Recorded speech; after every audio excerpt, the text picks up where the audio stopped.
নমস্কার বন্ধুরা, spiritual inspire চ্যানেলে আপনাদের সবাইকে স্বাগত। 30শে জুন শনি বক্রি হয়েছে এবং শনি বক্রি প্রভাব প্রথম পর্বে পড়বে মীন রাশিতে।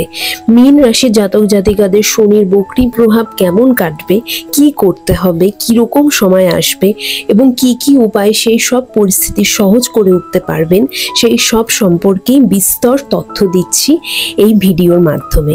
আমি ইতিমধ্যেই এই চ্যানেলে শনির বক্রি সম্পর্কে একটি ভিডিও আপলোড করে রেখেছি, আপনারা চাইলে সেই ভিডিও দেখে আসতে পারেন, লিংক রইল ডেসক্রিপশন বক্সে।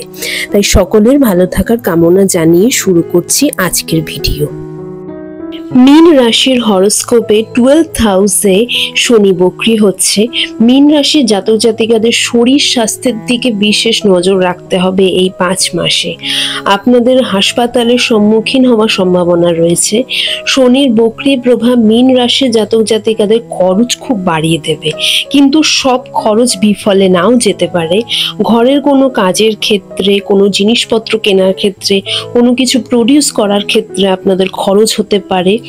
আপনাদের ভবিষ্যতে যা লাভ আনবে, আপনাদের নিজস্ব বেডরুম আপডেট করার ক্ষেত্রে খরচ করতে পারেন, কিন্তু যাই করুন না কেন খরচ বেশি হবে আপনাদের এই 5 মাসে। মীন রাশি জাতক জাতিকারা এই সময় খুব চিন্তিত থাকবেন, নানান রকম ওভার থিঙ্কিং আপনাদের ঘিরে থাকবে। চট করে মানুষের যে কোনো কথা মনে কষ্ট দিতে পারে এবং সেগুলি নিয়ে ওভার থিঙ্ক করে ফেলবেন। আপনাদের মানি এবং হেলথ দুই বিষয় চিন্তায় থাকবেন, তাই মানি রিলেটেড কোনো ডিসিশন কিন্তু খুব কেয়ারফুলি নিতে হবে। যদি আপনারা বিজনেস করেন তাহলে কিছু ক্ষেত্রে অসন্তুষ্টের কারণ হতে পারেন, আপনাদের সহকর্মী, পার্টনার অথবা মানি রিলেটেড কোনো কারণে অসন্তুষ্টিতে থাকতে পারেন।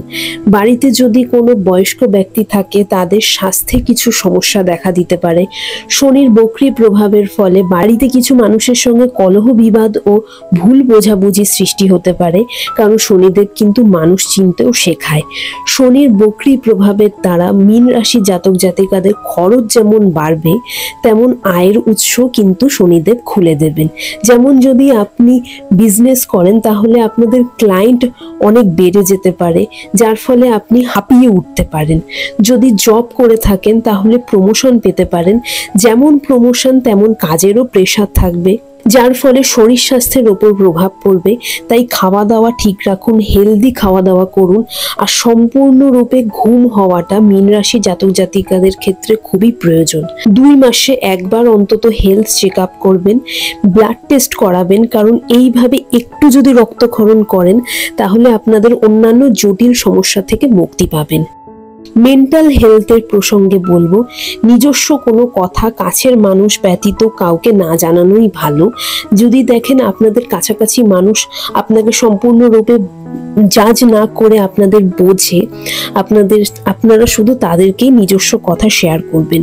কোনো বিষয় নিয়ে শো অফ একদমই করবেন না, কারণ মীন রাশি জাতক জাতিকাদের মানুষের প্রতিহিংসার শিকার হবেন, যা আপনাদের পক্ষে ভালো ফলদায়ক একদমই হবে না। তাই শো অফ করবেন না এবং নিজের সম্পর্কে কোনো কথা পাবলিক করবেন না। মীন রাশি জাতক জাতিকারা যদিও এই সময় খুবই ক্লান্ত ও হাঁপানি বোধ করবেন, খরচও যেমন বাড়বে, তাই আপনারা এই সময় কোনো তীর্থস্থানে গিয়ে ঘুরে আসতে পারেন। এতে আপনাদের চিত্ত শুদ্ধ হবে এবং ভালো থাকবেন।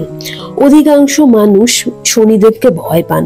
শনিদেবের 7.5 চলছে, ঢাইয়া অথবা বকরি চলছে, শুনেই মানসিকভাবে ভেঙে পড়েন, কিন্তু শনিদেবের বকরি চাল 7.5তে ভয় পাওয়ার কিচ্ছু নেই। এই সময়গুলি আপনাদের তৈরি হতে কঠোরভাবে সহায়তা করে, মানুষকে চিনতে শেখায়, হেলথের বিষয়েও সচেতন হতে শেখায়, কিভাবে পরবর্তীতে বাঁচবেন সেই সম্পর্কে জ্ঞান প্রদান করা হয় এই সময়গুলিতে। এবং খরচও অতিরিক্ত বাড়িয়ে দেয়, তার কারণ হলো পরবর্তীতে আপনি যেন সচেতন থাকতে পারেন কোন সময় কোন বিষয় সম্পর্কে খরচ করতে হবে। তাই সময়গুলিকে ভয় না পেয়ে এগুলিকে ফেস করুন। মীন রাশি জাতক জাতিকারা এই সময় প্রতিদিন শিব পুজো করুন, মহাদেবের নিয়মিত আরাধনা করুন, মৃত্যুঞ্জয় মন্ত্র পাঠ করুন, মহাদেবের গায়ত্রী মন্ত্র পাঠ করতে করতে মহাদেবকে অভিষেক করবেন। শরীর স্বাস্থ্য বিষয়ে কোনো সমস্যা হলে শিব চালিসা পাঠ করবেন, আপনাদের জন্য এই উপায়গুলি খুব ভালো হবে। এই ছিল আজকের ভিডিওর বিষয়বস্তু। আপনাদের ভিডিও ভালো লাগলে অবশ্যই লাইক করবেন, আর চ্যানেলে নতুন হয়ে থাকলে চ্যানেলটি অবশ্যই সাবস্ক্রাইব করবেন। আমার অন্তর থেকে মীন রাশির জাতক জাতিকাদের জন্য শুভেচ্ছা রইল। সকলে ভালো থাকবেন, সুস্থ থাকবেন। নমস্কার।